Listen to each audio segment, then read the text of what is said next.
마지막 때 크리스천들의 경제활동 시리즈 5번째 시간입니다. 요한계시록에 예언된 마지막 때에 등장하는 짐승이 시대별로 어떻게 해석되었는지 알아보고 있는데 현대시대까지 알아보았습니다. 요한계시록에 등장하는 짐승에 대해서 다시 설명드리면 요한계시록에 마지막 때 두 짐승이 등장하는데 바닷속 무적행으로부터 올라오는 첫 번째 짐승은 용으로 묘사된 사탄의 권세를 받아 하나님께 대적하는 적 그리스도이며 땅에서 올라오는 두 번째 짐승은 첫 번째 짐승에게 경배하고 짐승의 표를 받도록 하는 거짓 선지자입니다. 두 번째 짐승은 모든 사람들로 하여금 666이라는 수를 가진 표를 받도록 하고 그 표를 받지 않으면 매매를 못하게 한다고 합니다. 마지막 때는 예수님의 초림 이후 시작되었고 마지막 때 적 그리스도의 예표들이 등장하기 시작하였는데 고대 로마 시대에는 크리스천들을 핍박한 네로 등 여러 황제들이 적 그리스도로 여겨졌었습니다. 주 313년 기독교를 공인하여 교회를 타락의 길로 빠지게 한 콘스탄티누스도 평화를 가정한 적 그리스도로 보았습니다. 기독교 공인 이후에 세워진 로마 가톨릭 교회의 교황들은 기독권 등을 활용하여 성경의 진리를 왜곡할 뿐 아니라 성경의 진리를 따르는 크리스천들을 이단으로 몰아 종교재판이라는 명목으로 핍박하였으며 그로 인해 위클리프, 루터, 칼빈 등 여러 종교개혁가들로부터 적 그리스도로 지목되었습니다. 현대에는 사회주의, 공산주의 등 전체주의 사상을 내세우며 유대인들과 크리스천들을 박해한 자들이 적 그리스도의 예표로 지목되었습니다. 히틀러, 스탈린, 김일성, 김정일 등이 현대 적 그리스도로 간주되는데 이후에도 요한계시록의 예언에 따라 적 그리스도로 여겨지는 인물들이 지속적으로 등장하고 있습니다. 3대째 북한의 독재자로 자신을 신격화하며 크리스천들을 박해하는 김정은, 알라를 내세우며 크리스천들을 핍박하는 IS나 보코하람과 같은 이슬람 단체의 리더들을 예로 들 수 있습니다. 미래 진화 방향에서는 이러한 인물들이 아닌 과학기술의 발달로 인해 등장할 것으로 예상되는 짐승 및 짐승의 표에 대해 알아보도록 하겠습니다. 또한 어떤 형태로 매매 활동 통제가 이루어질 것인지에 대해서도 예상해보는 시간을 가지려고 합니다. 적그리스도를 인물이 아닌 과학기술의 산물로 보는 견해가 등장했는데 그 시작은 짐승의 표로 인식되었던 바코드입니다. 바코드는 컴퓨터가 판독할 수 있도록 고안된 굵기가 다른 흑백 막대로 조합된 코드를 가리킵니다.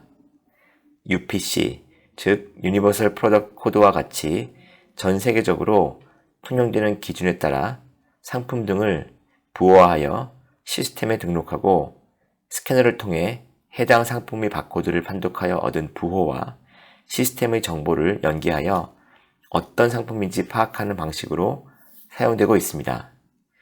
1948년 미국의 한 대학에서 최초로 연구 개발되었으며 대한민국에는 1988년 올림픽 개최 때 사용되기 시작하였습니다. 현재 지구상에 거래되는 모든 상품에는 바코드 부착이 의무화되어 있다고 합니다. 바코드에는 시작, 분류, 종료를 나타내는 3개의 바가 있는데 이 3개의 바를 스캐너 판독 시 가장 에러율이 낮은 숫자 6을 의미하는 바로 표시하게 되어 있습니다. 그래서 바코드가 666표로 불리우며 매매에 사용된다고 하여 짐승의 표로 보게 된 것입니다. 요한계시록 13장 16절 말씀처럼 바코드가 손이나 이마에 새겨져서 매매 시 사용될 것이라는 예상을 했으나 아직 그런 일은 일어나지 않았습니다. 비접촉 교통카드나 신용카드 등에 적용되어 있는 기술인 RFID라는 근접 주파수를 활용한 비접촉 인식 기술이 나왔는데 이 기술을 활용하여 등장한 베리칩이 새로운 짐승의 표로 인식되기 시작했습니다. 베리칩은 베리피케이션 칩의 약자로 미국의 어플라이드 디지털 솔루션이라는 회사에서 2011년 개발한 제품입니다. 쌀알만한 크기의 장치로 초기에는 애완동물이나 가축의 체내에 삽입되어 동물의 추적 및 관리 목적으로 사용되었습니다. 베리칩에는 기본적으로 주민등록번호와 같은 개별 신분을 확인할 수 있는 고유 번호가 저장되어 있으며 무선으로 외부와 연결이 가능하여 데이터베이스에 기록되어 있는 개별 정보를 확인할 수 있습니다. 또한 GPS와 연결되어 언제 어디서든 위치 추적도 가능합니다.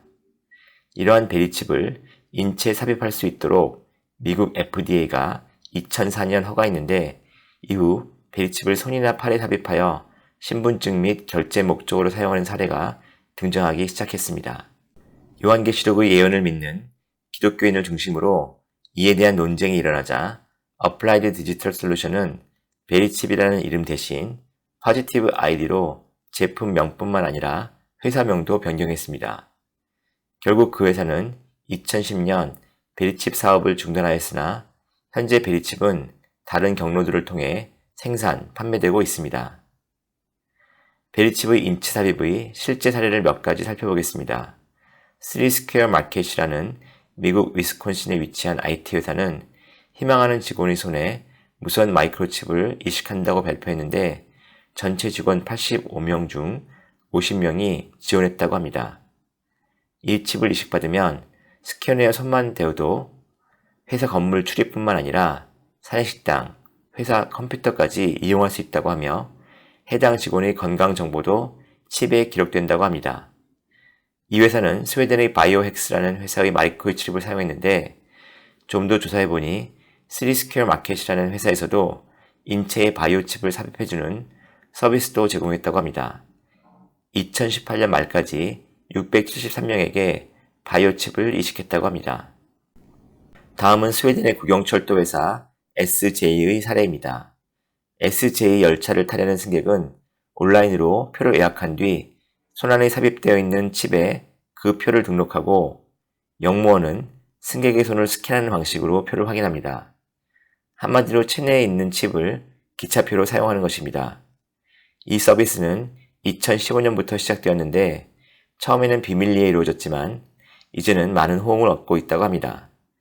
이는 티켓을 휴대하지 않아도 되는 편의성을 선호해서이기도 하지만 개인정보에 대한 침해 우려가 낮은 스웨덴의 특별한 문화 때문이기도 합니다.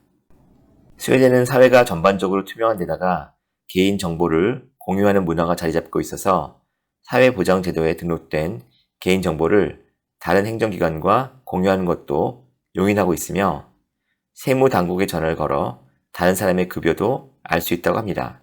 유럽에서 최초로 지폐를 발행한 나라이기도 한 스웨덴의 사람들은 새로운 기술에 관심이 많은데 전자화폐의 등장으로 스웨덴의 현금 사용 비중은 1%밖에 되지 않는다고 합니다. 이러한 환경과 인식 때문에 스웨덴에서 마이크로칩을 몸에 삽입한 사람들은 약 4,000명으로 전 세계 베리칩 이식자 1만 명 중 40%를 차지하고 있습니다.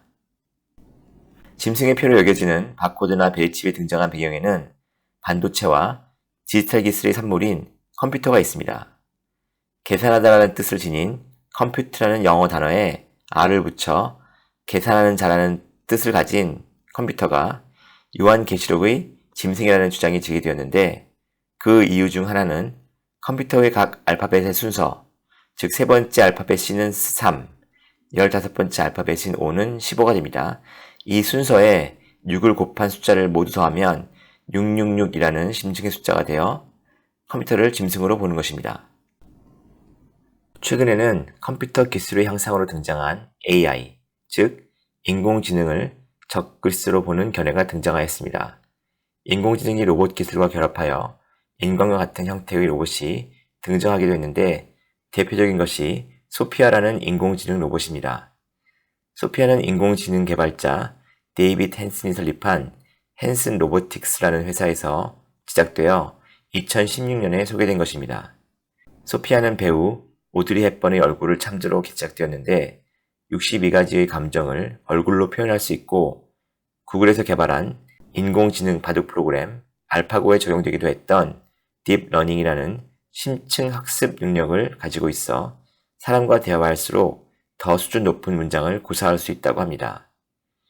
데이빗 헨슨은 디즈니에서 조각가 겸 영화 제작사로도 근무했었는데 그가 소피아와 같은 인공지능 로봇을 개발하게 된 이유를 이렇게 설명합니다.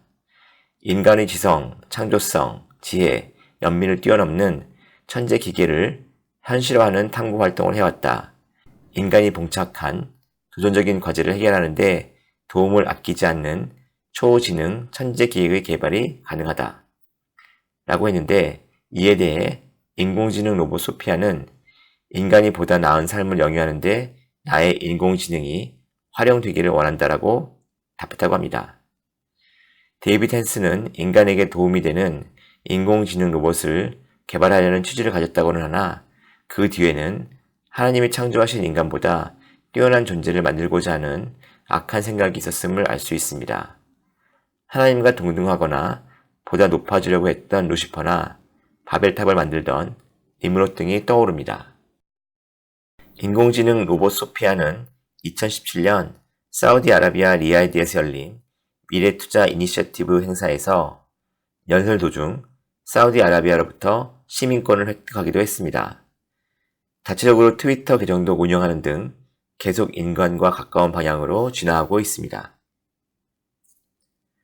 이러한 인공지능 로봇은 종교계에도 적용되고 있는데 일본 교토에 있는 고다이지라는 사찰에서는 1억 엔을 들여 마인드라고 불리우는 인공지능 로봇중을 개발했습니다. 2017년 9월에 개발을 시작해서 2019년 2월에 완성된 이 로봇은 법문을 영상으로 투사하기도 하고 반야심경에 대한 해설을 하기도 하고 참배자를 확인하고 스스로 합장도 한다고 합니다. 로봇 앞에서 절하는 사람들의 모습이 참으로 안타깝게 느껴집니다.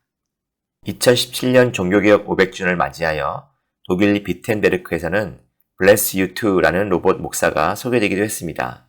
개발자 스테판 크랩스는 논쟁거리가 될 걸 알고 있었지만 사람들이 로봇에게 축복받기를 바라는지 궁금했다고 합니다.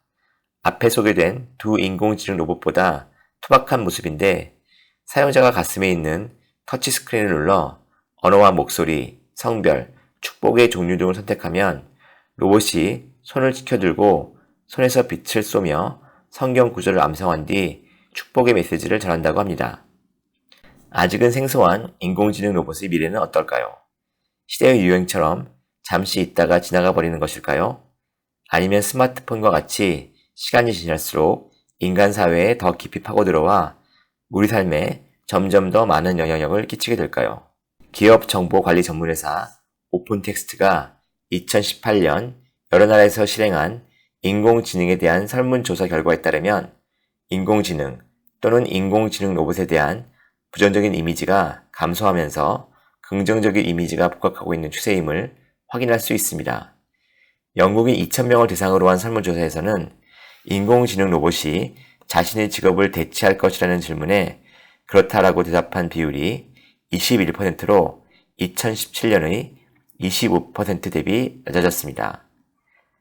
인공지능 로봇과 같이 근무하는 것에 대한 긍정적인 의견은 35%로 이 중 23%는 회사에서 인공지능 로봇을 고용하는 것을 적극적으로 찬성한다고 했습니다. 호주인 1,000명을 대상으로 한 조사에서는 조사 대상의 40%는 앞으로 5년 이내에 인공지능이 정부에 진출할 것으로 예상했으며 27%는 인공지능이 사람이 선출한 정치인보다 더 나은 의사결정을 내릴 것으로 믿는다고 했습니다. 의료 분야에 인공지능을 적용하는 것에 대해 28%는 인공지능이 더 정확한 진단을 할 것이다. 21%는 더 빠른 결과를 제공할 것이다. 33%는 인공지능의 진단을 신뢰하고 믿는다고 했습니다. 인공지능이 성경에 예언된 적글쓰로 등장하게 될지는 모르지만 편의성, 비용, 효율성 등을 이유로 과학기술의 발달과 함께 인공지능 및 인공지능 로봇이 앞으로 더 많이 확산될 것으로 판단됩니다. 여기까지 짐승과 짐승의 표에 대한 성경의 설명 및 시대별 해석에 대해 모두 알아보았습니다. 다음 단계로 매매 통지에 대한 내용을 살펴보고자 합니다. 매매 통지와 관련하여 성경 내 사례들을 먼저 살펴보고자 하였으나 아쉽게도 성경에는 매매 통제 또는 제한과 관련된 구체적인 사례는 없었습니다. 초대교회나 중세시대 자료에도 짐승의 표를 통한 매매 통제 사례를 찾는 것이 용이하지 않았습니다. 따라서 현재 일어나고 있는 상황들을 기반으로 마지막 때 짐승의 표를 통해 실행될 매매 통제의 모습을 예측해보고자 합니다. 매매 통제 상황을 예측하는데 첫 번째 고려해야 할 점은 지폐 없는 사회의 도래입니다. 물물 교환 경제에서 화폐 경제로 전환되면서 최초에는 조개 껍질, 소음과 같은 휴대하기 편하거나 범용성이 있는 희소성 있는 물건이 화폐로 쓰였습니다. 주조술이 발달하자 상품 화폐는 동전과 같은 금속 화폐로 전환되었고, 인쇄술의 발달로 동전 화폐는 종이 화폐, 즉 지폐로 전환되었습니다. IT 및 관련 기술이 발달하자 전자화폐가 등장하였는데, 앞으로 이 전자화폐가 지폐를 대체할 것이라는 것은 화폐 변천사를 보면 당연히 일어나야 하는 변화로 보입니다. 전자화폐는 이미 많은 사람들에게 익숙한 화폐로 자리 잡았는데, 두산 백화사전에 따르면 전자화폐는 기존의 지폐나 주화를 대체하는 새로운 개념의 전자적 결제 수단으로 1990년 중반 유럽 중앙은행, 국제결제은행 등에서 사용되기 시작한 용어라고 합니다. 컴퓨터에 의해서만 확인이 가능하여 디지털 캐시, 사이버 캐시 또는 이캐시 등으로 불리우기도 하는데, 마이크로칩에 내장되어 있어 지폐나 주화의 본질적 속성은 그대로 있으나 금액의 정보가 디지털화되어 저장되어 있다는 특징이 있으며, 상품 등의 구매, 용역 구매 대가 지불 등에 이용 가능한데 휴대가 편해야 한다고 합니다. 누가 어떤 상점에서 무엇을 샀는지를 제3자가 알 수 없어야 한다고 하며 위조도 어려워야 한다고 합니다. 전자화폐가 예전 형태의 화폐들과 비교해서 가장 큰 차이점이라고 한다면 물리적인 형태를 가지고 있지 않다는 것입니다. 이로 인해 동전이나 지폐 대비 소지 및 사용의 편리, 분실 위험의 감소 등으로 전자화폐의 확산은 매우 빠르게 이루어지고 있는데, 대한민국의 금융통계정보 시스템과 여신전문금융협회의 발표 자료에 따르면 전자화폐의 일종인 신용카드 및 체크카드를 통한 국내 소비 지출은 2007년 기준 연간 800조 원으로 전체 민간 소비 지출액의 대부분을 차지하고 있다고 합니다. 전자화폐의 또 다른 큰 특징은 전자화폐의 사용으로 개개인의 금전 거래가 실시간으로 기록 및 분석된다는 것입니다. 신용카드를 사용하다가 한도 초과의 경우 바로 거래가 정지되는데, 동일한 기술로 한도 초과가 아닌 다른 사유로도 전자화폐를 통한 거래 통제도 순식간에 이루어질 수 있습니다. 전자화폐는 특정 국가 내에서만 사용되는 것이 아니라 인터넷 등의 네트워크를 통해 세계 어느 곳에서도 사용될 수 있다는 점을 고려할 때 한 개인의 전자화폐 사용 역시 전 세계 어디서나 제한될 수 있는 것입니다. 매매 통제 상황을 예측하는데 두 번째 고려해야 할 점은 전자상거래의 확산입니다.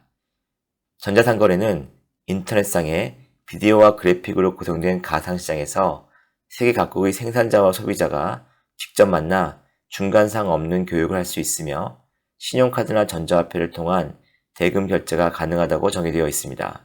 인터넷의 발달 및 전자화폐 사용의 확산으로 여러 전자상거래 기업들이 등장하였는데, 도서 판매를 시작으로 사업을 시작한 아마존을 비롯하여 이베이, 알리바바, 이베이 계열사인 지마켓과 옥션, 쿠팡, 실론가 등 여러 전자상거래 기업들이 시장 확대를 위해 다양한 노력을 기울이고 있습니다.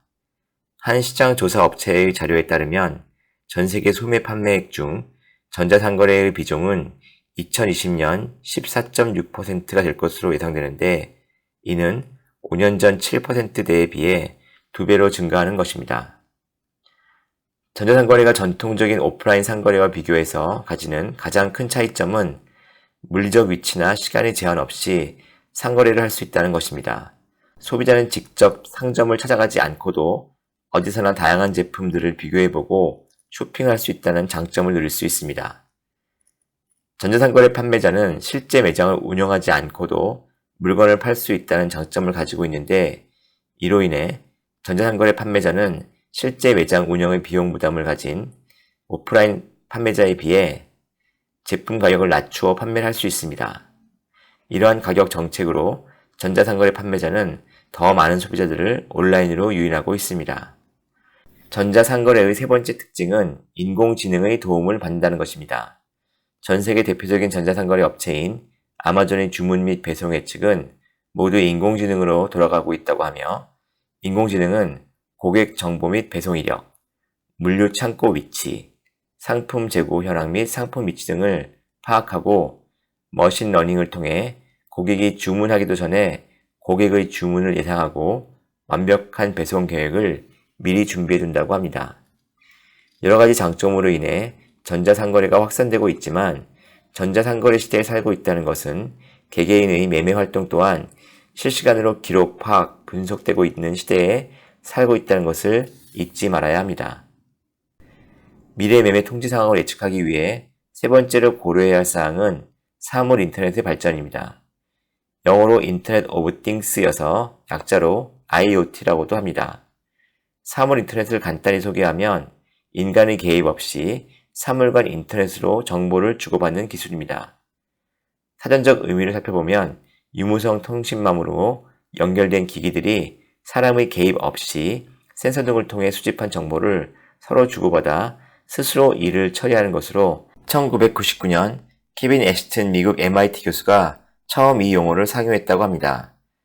사물에 센서를 부착해 실시간 데이터를 인터넷으로 주고받는 기술이나 환경을 의미하며 유무선 통신 장비를 활용해 물건과 물건 사이에 사람이 끼지 않고 통신이 이루어지는 개념으로 커넥티드 카와 스마트 시티, 물리혁신 등 4차 산업혁명을 이끌 기반 기술로 평가받고 있다고 합니다. 사물 인터넷의 주요 특징으로는 앞에서 살펴본 매매 통지의 두 가지 고려사항인 전자화폐와 전자상거래에 비해 정부의 개입 정도가 높다는 것입니다. 과학기술정보통신부가 2018년 발표한 자료에 따르면 대한민국의 사물 인터넷 시장 규모는 2018년 8.6조 원으로 2015년부터 평균 22.6%의 빠른 성장을 하고 있으며 미국, 중국, 일본, 독일에 이어 5번째 규모의 시장으로 성장할 것이라고 전망하고 있는데 이러한 사물 인터넷 시장의 성장은 주로 정부 주도의 투자에 의해 이루어지고 있다고 합니다. 이와 연계한 두 번째 특징은 사물 인터넷은 공공의 안녕과 질서 유지를 근거로 운영되어 개인의 프라이버시와 관계없이 정부가 정보를 수집, 축적, 분석할 수 있다는 것입니다. 즉 전자화폐나 전자상거래를 하지 않아도 정부는 일반 개개인의 일상을 사물 인터넷을 사용해 추적할 수 있다는 것입니다. 향후 적그리스도 정부가 공공의 안녕과 질서를 이유로 사물 인터넷을 매매 통제에 사용할 수 있는 가능성을 예측할 수 있습니다. 향후 적그리스도의 매매 통제 상황을 예측하는 데 주요 배경이 되는 전자지폐, 전자상거래, 그리고 사물 인터넷의 등장과 발전에 대해서 알아보았습니다. 다음에는 실제 적용 사례들을 살펴보고자 합니다. 사회 감시와 통제에 많은 투자를 하여 타국보다 이 분야에 앞서 있는 중국의 사이버 감시 체계 사례를 살펴보겠습니다. 먼저 전자화폐와 관련된 부분입니다. 가짜 분유, 가짜 계란, 짝퉁 명품 등 위조가 성행하는 중국에서는 지폐마저 위조 지폐에 대한 우려가 높아 현금 거래가 전자화폐 거래로 빨리 대체되고 있습니다. 현금을 사용하면 미개인이라는 소리까지 듣는다고 합니다. 이에 따라 점점 더 많은 개개인의 화폐 거래 정보가 실시간으로 디지털 저장 장치에 기록되고 있는데 최근에는 중국 정부에서 디지털 화폐를 발행하겠다는 발표까지 하였습니다. 2020년 발행 예정인 이 디지털 화폐는 PBOC, 즉 People's Bank of China인 인민은행을 통해 발행될 가능성이 높으며 비트코인이나 리브라와 같은 민간 기업이 발행하는 디지털 화폐를 대체하려는 목적도 있다고 합니다. 일반 상업은행에서 인민은행을 통해 기존 현금을 CBDC, 즉 Central Bank 디지털 커런시를 교환하고 이 디지털 화폐가 개인 및 기업 간의 거래에 활용되면서 점차 전환의 폭을 넓힌다는 계획입니다. 이것이 성공한다면 중국은 모든 개인 간의 화폐 거래를 파악하고 통제할 수 있는 최초의 국가가 될 것입니다. CBDC의 거래 기록이 중국 정부의 서버에 남게 되고 중국 정부가 원하면 언제든지 거래 내역을 들여다볼 수 있기 때문입니다.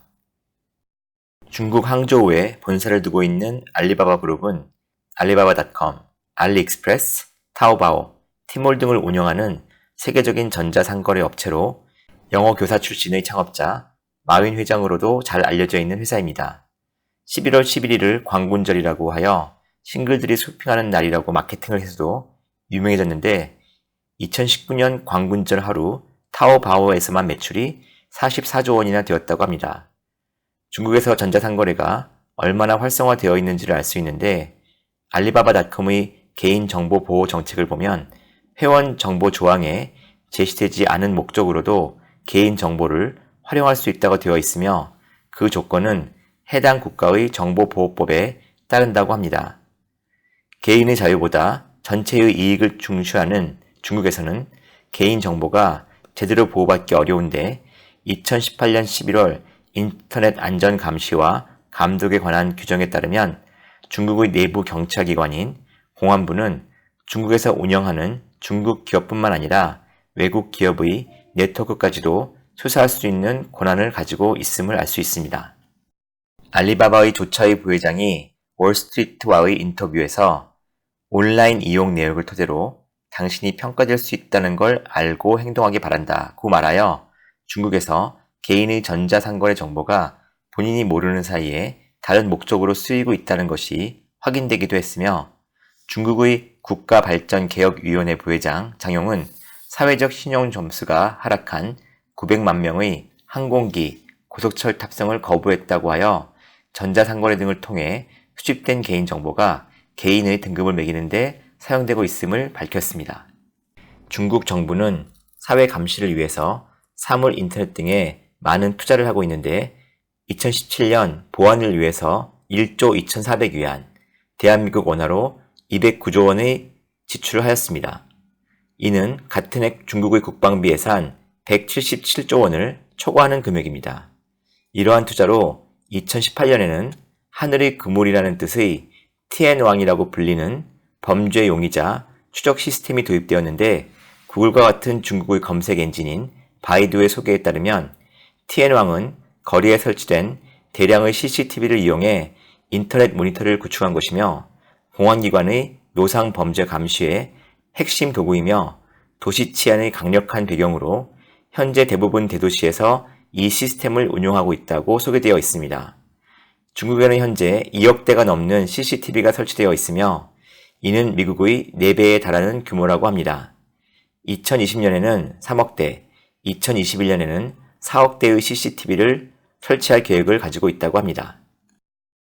티엔왕을 통한 1:1 안면 식별 정확도는 99.8%에 이른다고 하는데 이 안면 인식 기술은 사람들이 많이 왕래하는 기차역과 같은 데도 적용되어 감시의 도구로 사용되고 있습니다.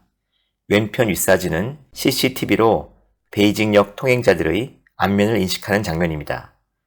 안전검사라는 명목으로 개찰구 등을 통과하는데도 안면 인식기를 거치도록 되어 있는데 좌측 하단 사진은 개찰구를 통과하기 위해 안면 인식 검사를 하는 모습입니다. 우측 하단 사진은 중국 경찰이 스마트 안경으로 주변 행인이나 자동차 등의 정보를 수집하는 장면인데 이 스마트 안경은 1만 명의 얼굴을 동시에 인식할 수 있으며 티엔왕 시스템과도 연계되어 있습니다. 이러한 안면 인식 시스템으로 수집된 정보를 가지고 중국 공안은 화이트리스트와 블랙리스트를 만들어 활용한다고 합니다. 중국 공안 당국의 데이터베이스에는 형사범, 마약 밀매자, 테러 혐의자, 반체제 인사 등 200에서 300만 명의 블랙리스트 인물 정보가 있는데 이를 티엔왕 시스템과 연계해 블랙리스트에 있는 인물들을 집중 관리하고 있다고 합니다. 수집된 빅데이터의 구조화 및 분석을 통해서 옷을 받고 입고 마스크를 쓰며 변장을 해도 위치 추적이 가능하다고 합니다. 최근 중국에서는 안면 인식을 넘어선 정서 인식 기술을 감시 체계에 적용하고 있다고 합니다. 정서 인식 기술은 사람의 음성, 표정, 생체 신호, 뇌파 등을 통해 정서를 읽어내는 기술로 사상이나 정서, 심지어 마음속 생각까지 모두 유사한 기술을 통해 측정해낼 수 있다고 합니다. 미국 버지니아주 조지 메이슨대 네트워크 엔지니어 수지아 공 부교수는 자유아시아 라디오와의 인터뷰에서 정서 인식 기술이 신기술은 아니지만 사회에 널리 쓰이는 것은 중국이 처음이라며 이 시스템은 기쁨이나 불안, 분노 같은 사람들의 정서를 판단할 수 있다. 만약 이 시스템이 일반화되면 중국 사회는 상상할 수 없는 두려움에 빠질 것이다라고 경고합니다. 또한 과거에는 겉으로 드러내지 못해도 마음속으로는 불만을 가질 수 있었고 정권이 마음에 안 들면 눈빛으로나마 표출할 수 있었는데 이제는 그런 눈빛까지도 중국 공산당이 알게 되는 것이라고 설명합니다. 이러한 중국의 감시체제에 대항한 사건이 최근 홍콩에서 있었습니다. 중국의 송환법 등에 반대하여 2019년 3월 31일 시작된 홍콩 시위에서 시위자들이 쇠톱으로 가로등을 잘라버리는 장면이 있었습니다. 그 가로등은 일반 가로등이 아니라 최첨단 카메라 및 센서가 설치된 스마트 가로등으로 시위자들을 추적하는 데 사용될 수 있기 때문에 제거한 것입니다. 시위자들은 정부의 추적을 피해 옥토퍼스라는 교통카드를 사용하는 대신 현금을 이용하기도 했으며 CCTV에 얼굴이 노출되는 것을 방지하려고 마스크나 우산을 쓰고 다니기도 했습니다. 정부가 시위자들의 전자화폐 사용이나 전자상거래를 통제했다는 뉴스는 없었지만 시위자들은 사물 인터넷을 통한 개인정보 유출 및 그에 따른 정보의 감시를 피하기 위해서 미리 대처한 것이었습니다. 홍콩 시위자들이 중국의 사이버 감시 체계에 예민하게 반응하는 이유 중 하나는 중국이 신장 지역에 사는 위구르인들을 어떻게 감시 통제하고 있는지 알고 있기 때문입니다. 중국 영토의 6분의 1을 차지하고 있는 신장은 몽고, 러시아, 카자흐스탄, 키르기스탄, 타치기스탄, 아프가니스탄, 파키스탄, 인도 등 8개국과 국경을 맞대고 있는 중국 최서단 지역의 전략적 요충지로 그 지역에 거주하고 있는 여러 민족 중 최다수의 민족인 위구르족이 동튀르케스탄이라는 이름으로 2번의 독립국가를 세웠으나 1949년 중국에게 점령당하고 신장 위구르 자치구가 된 지역입니다. 종교는 이슬람교이며 외모에 있어서도 중국인들과 많은 차이가 있습니다. 2014년 4월 시진핑이 중국 국가주식 취임 후 신장의 우르무치 방문 때 폭탄 테러가 일어났습니다. 이후 이 지역에 대한 감시 체계가 아주 철저하게 강화되었는데 다수의 경찰 초소 설치, 무장 장갑 순찰차 운영, 상주 감시원 도입 등도 모자라 수만 개의 감시 카메라와 감시용 드론, 그리고 홍채 및 안면 인식 장치를 통해 마을 사람들을 감시 통제합니다. 이에 더해 주민의 DNA도 수집하고 개인 핸드폰에 펑차이라는 감시용 모바일 앱을 설치하여 개인 위치 추적뿐만 아니라 핸드폰을 통한 통화, 메시지 등을 중앙 서버로 보내어 감시한다고 합니다. 이러한 방법으로 중국 정부는 신장 위구르 지역을 창살 없는 감옥처럼 만들었는데 이런 감시 시스템을 통해 블랙리스트에 오른 이들은 재교육 명분으로 수용소에 구금되기도 합니다. 현재 신장에 거주하고 있는 위구르인의 10% 정도인 100만여 명이 수용소에 있다고 하며 수용소에서는 중국어로 중국 국가나 찬양가를 부르고 시진핑에 대한 경배를 해야 음식을 주는 등 친중국화 세뇌교육과 다양한 핍박과 고문이 일어나고 있다고 합니다.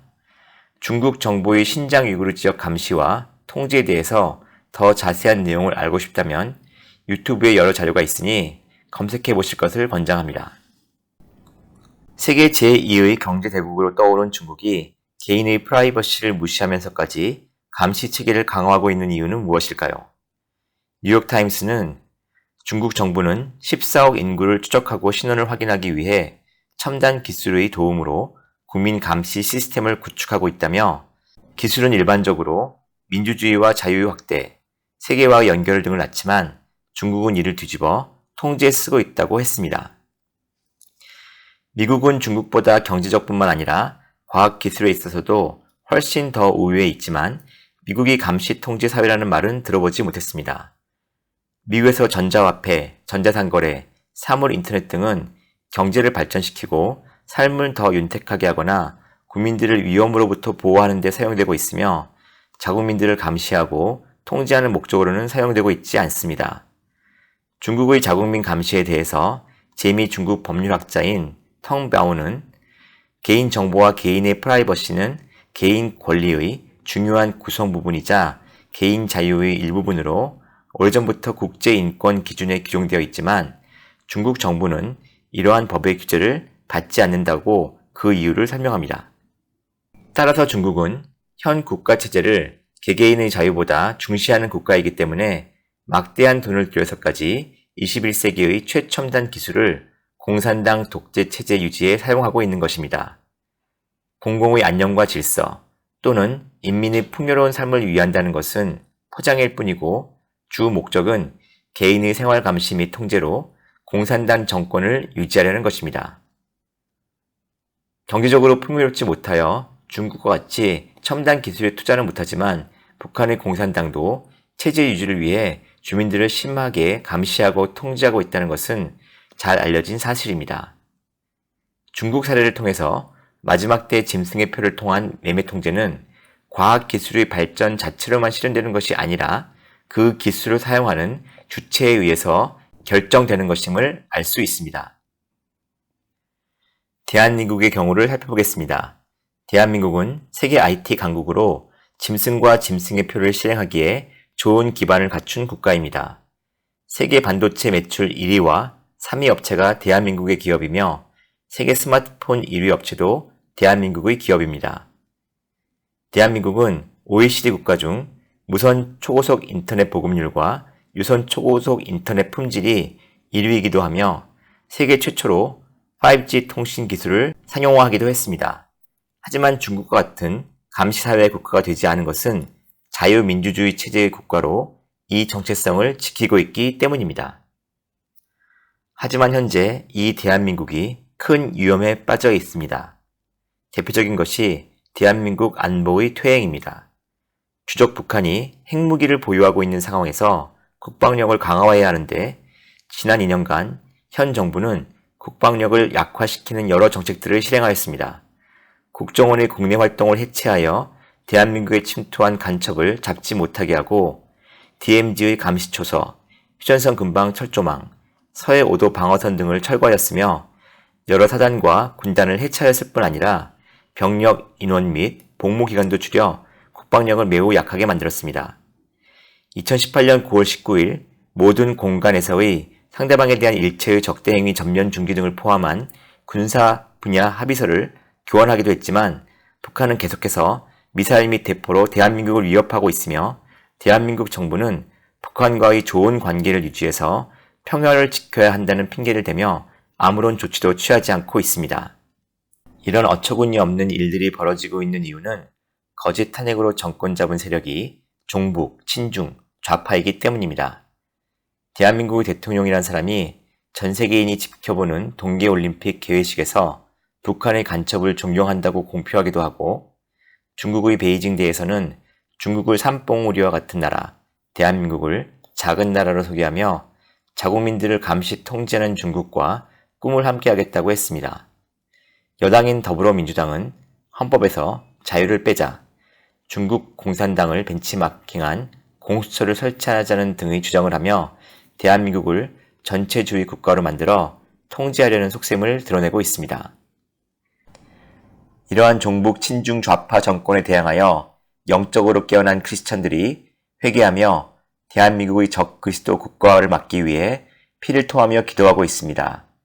이에 문재인 정권의 실체를 깨달은 국민들도 대한민국을 지키기 위한 집회에 동참하고 있습니다. 이것은 정치나 이념을 넘어선 어둠의 영과 생명을 건 전투입니다. 마지막 때 짐승과 짐승의 표로 세상을 통제하고 크리스천들을 제거하기 위한 사탄의 계획에 맞서는 것입니다. 대한민국에 파고든 사탄의 적그리스도 영이 예수 그리스도의 보혈의 능력과 예수 그리스도의 이름의 권세로 묶임받고 파괴되기를 기도해야 할 때입니다.